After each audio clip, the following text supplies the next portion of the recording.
Oi, gente, tudo bem com vocês? Aqui é Leandro de Araújo e hoje eu vim conversar com vocês sobre um assunto que me chamou a atenção, porque eu vi algumas postagens essa semana na internet, em alguns canais aí falando sobre, e eu gostaria de trazer à tona para vocês não só a minha opinião sobre o assunto, mas sobre aquilo que eu li, que eu pesquisei aí dentro dos estudos e dentro da pesquisa que eu faço em cima de conteúdos de linguística e de linguagem.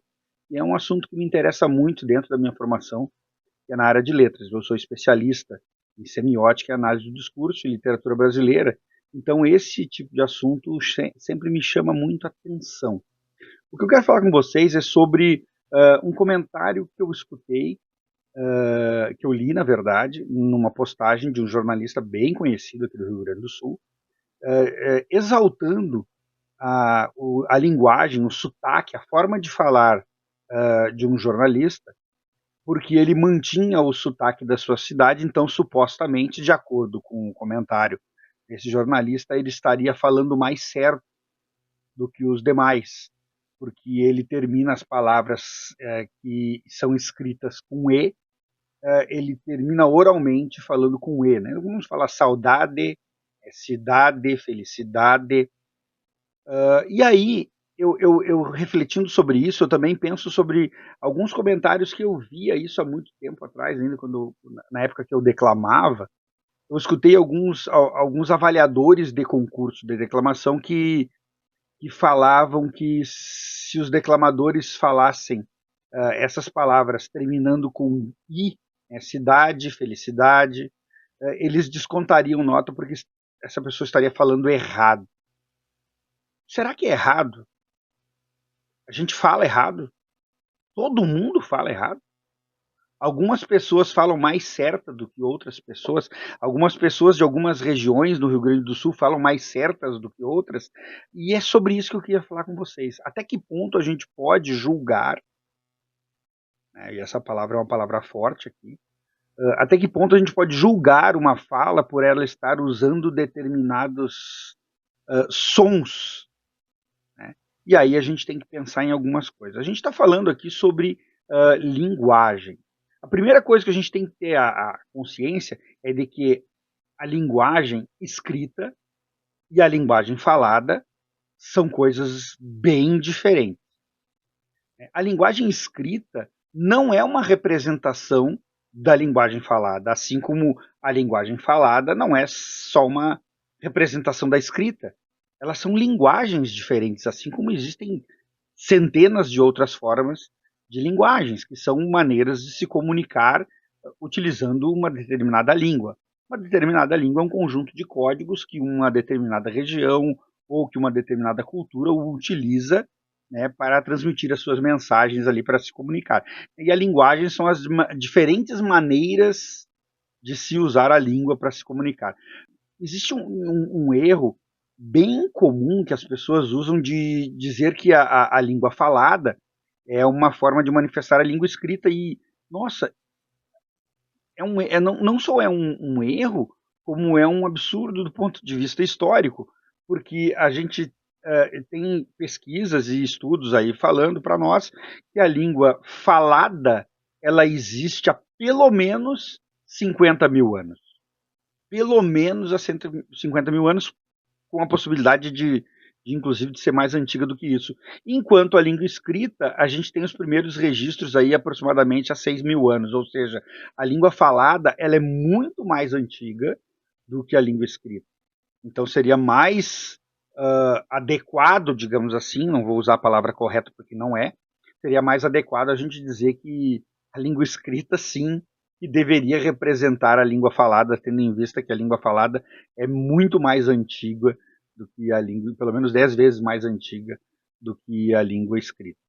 Bom, se a escrita e a fala não são representações uma da outra, mas são linguagens diferentes, a gente tem que pensar que elas têm características, né? Quando eu for escrever um texto, o meu texto ele pode ter um tom mais formal ou mais informal. Eu posso escrever um texto friamente, né? Pensando apenas em transmitir uma mensagem, ali como se fosse um manual ou uma bula de remédio. Assim como eu posso também ter um texto voltado para a parte de entretenimento, de trabalho de cognição, de imaginação, eu posso ter um romance, uma piada, né, eu posso ter um texto em forma de crônica, onde a pessoa vai criar reflexões.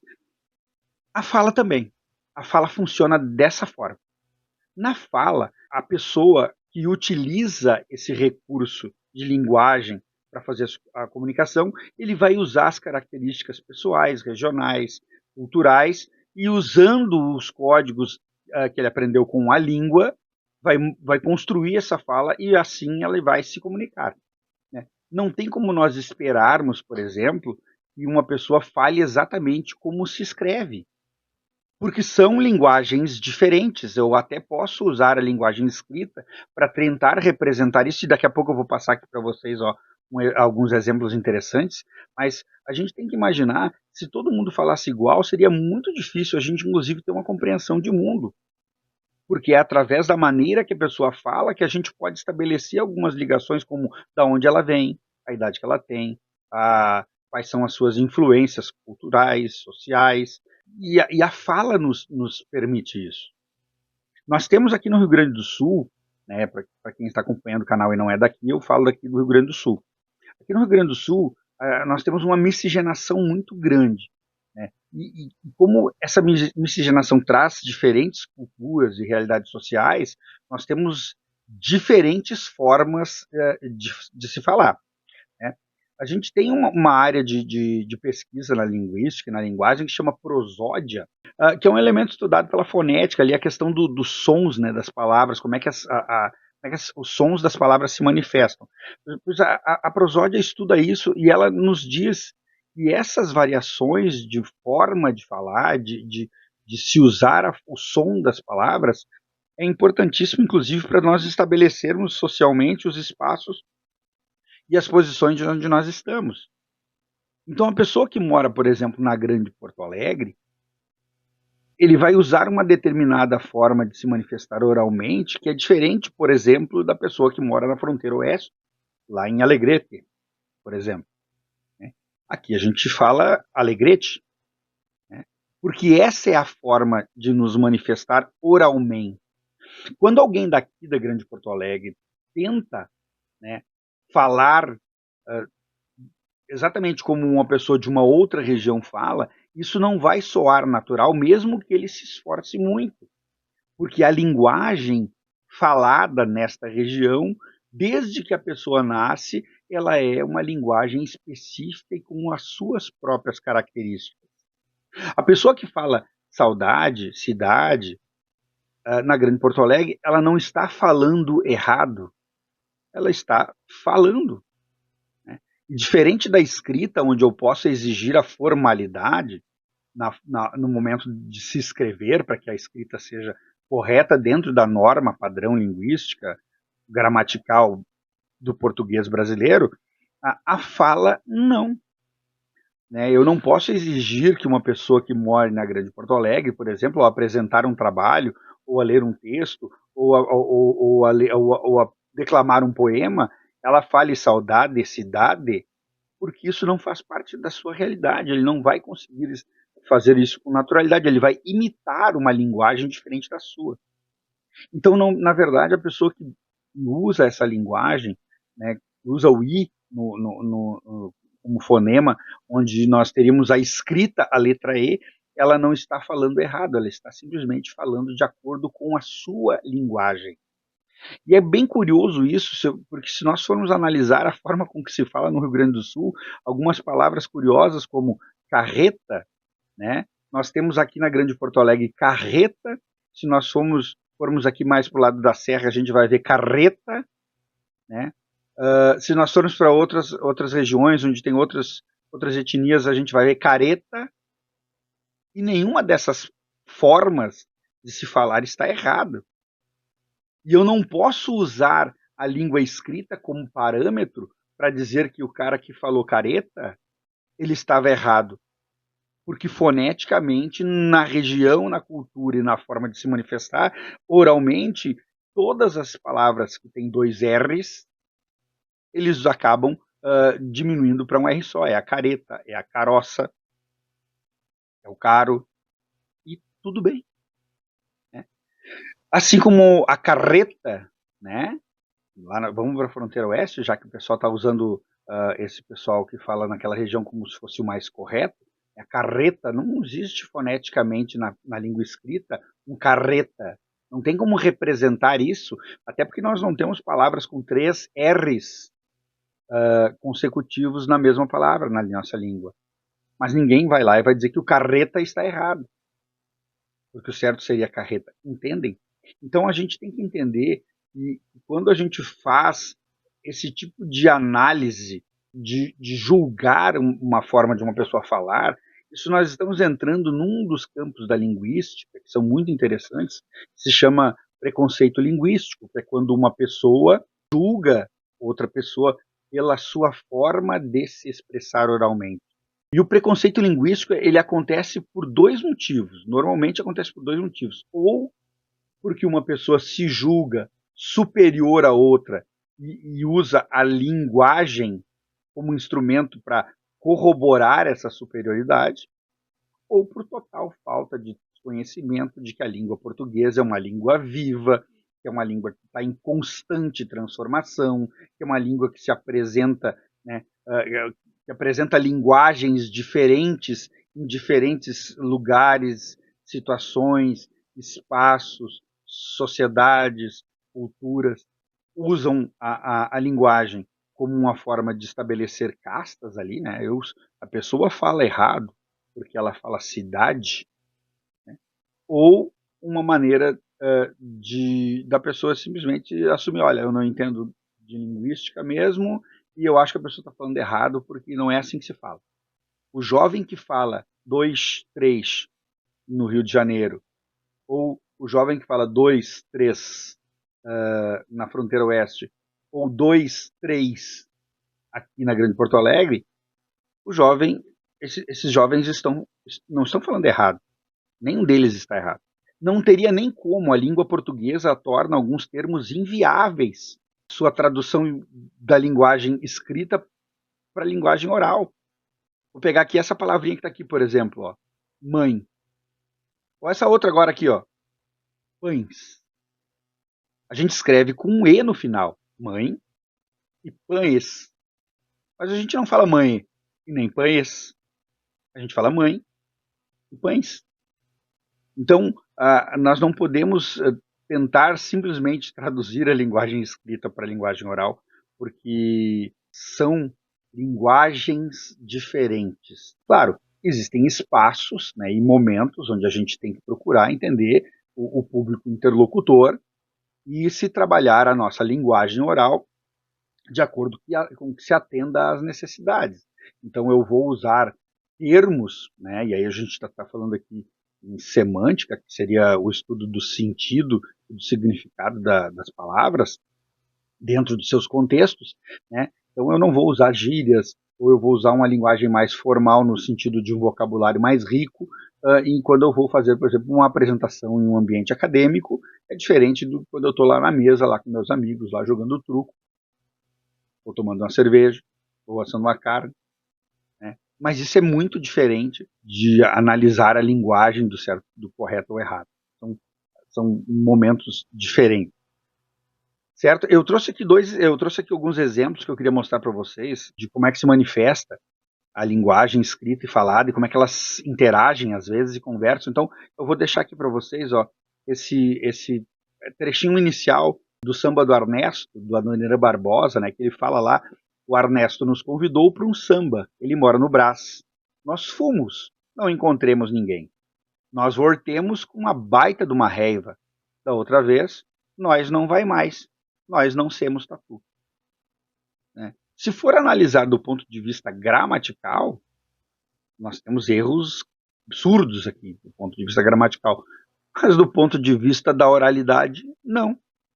Né? Quando a Adoniran Barbosa escreveu esse poema, que foi musicado, né, ele escreveu porque ele estava representando a oralidade de uma época, de um lugar, de uma determinada cultura, de uma determinada pessoa. Então eu não vou julgar a fala do eu lírico ali, quando ele fala, né, da outra vez nós não vai mais, nós não semos tatu. Principalmente porque ele conseguiu transmitir a sua mensagem. seja para pessoas que tenham determinada formação acadêmica, seja para pessoas que tenham outro determinado tipo de formação. Todos entendem o recado do Adoniran Barbosa.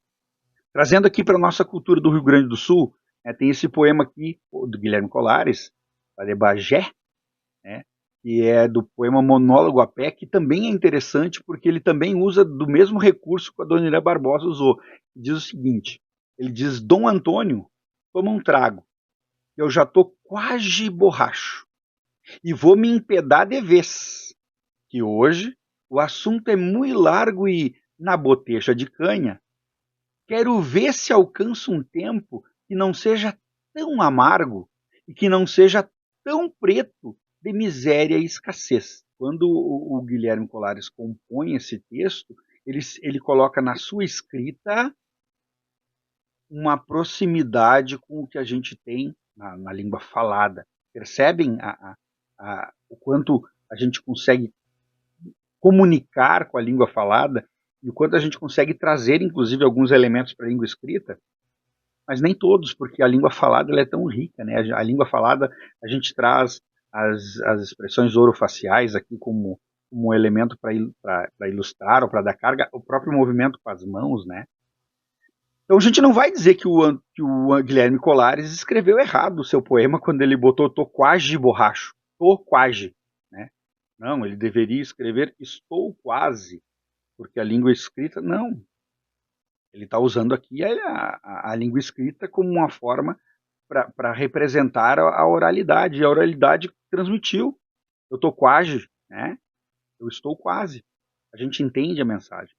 Em 1925, Oswald de Andrade, ele escreveu esse poema, que é fantástico aqui, e para vocês verem como essa preocupação, né, com relação à forma com que as pessoas falam, né, e esse julgamento, está certo, está errado, né, esse julgamento já não é de hoje. Então, em 1925, ou seja, há 100 anos, Oswald de Andrade escreveu Pronominais, né? No Pronominais ele diz o seguinte: dê-me um cigarro, diz a gramática, do professor e do aluno. E do mulato sabido, mas o bom negro e o bom branco, da nação brasileira, dizem todos os dias: deixa disso, camarada, me dá um cigarro. Dê-me um cigarro, me dá um cigarro. Não estou incentivando ninguém a fumar, que todo mundo sabe o quanto faz mal, mas o texto do Oswald não deixa de ser genial. A gramática nos diz que nós não começamos frases ali com pronome oblíquo, né? Me dá um cigarro.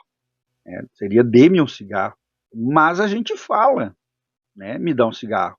E muitas das pessoas que criticam vocabularmente ali quando uma pessoa fala de no final das palavras, elas nem sabem que quando elas falam me dá um cigarro ou me dá um mate, ela está falando errado também, do ponto de vista gramatical. Mas do ponto de vista da oralidade, tudo bem. Ela está transmitindo a sua mensagem, e se alguém me olhar para mim e dizer assim, me dá um mate, eu vou entender que ela quer que eu pegue e passe a colher de chimarrão para que ela tome também.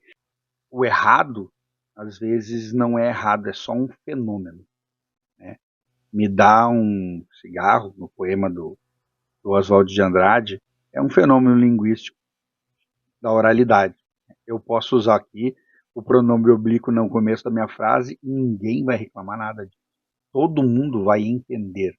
Errado mesmo é nós ficarmos aí julgando a forma com que as pessoas falam, baseando-se no que nós achamos correto. E o mais legal entre o achar, né, que é uma opinião, e a pesquisa, que é a ciência, é que a ciência não está nem aí para a nossa opinião. Espero que tenha ajudado vocês a entender este fenômeno linguístico, que é essa questão da fala, correta ou errada. Nós não temos, então, falas erradas, né, desde que ela esteja dentro do seu ambiente, desde que ela esteja atendendo a sua necessidade de comunicação. Sabe o que é errado mesmo? É errado é vocês assistirem esse vídeo até agora, e não clicarem aqui embaixo no like. Porque quando vocês dão o like, vocês não oralmente e nem de forma escrita, mas vocês estão usando uma linguagem não verbal para me dizer assim, ó, Leandro, eu achei massa e esse teu vídeo aí é legal. Então, ó, gostou? Dá um likezinho ali. Tu não vai perder mais do que 5 segundos agora aqui, ó. Pega o teu mouse ou pega o telefone, aperta ali na mãozinha. Apertou? Muito obrigado. Agora, se tu se inscrever no canal, pô, daí eu vou aí, vou te dar um abraço. Tchau, gente. Muito obrigado e até a próxima.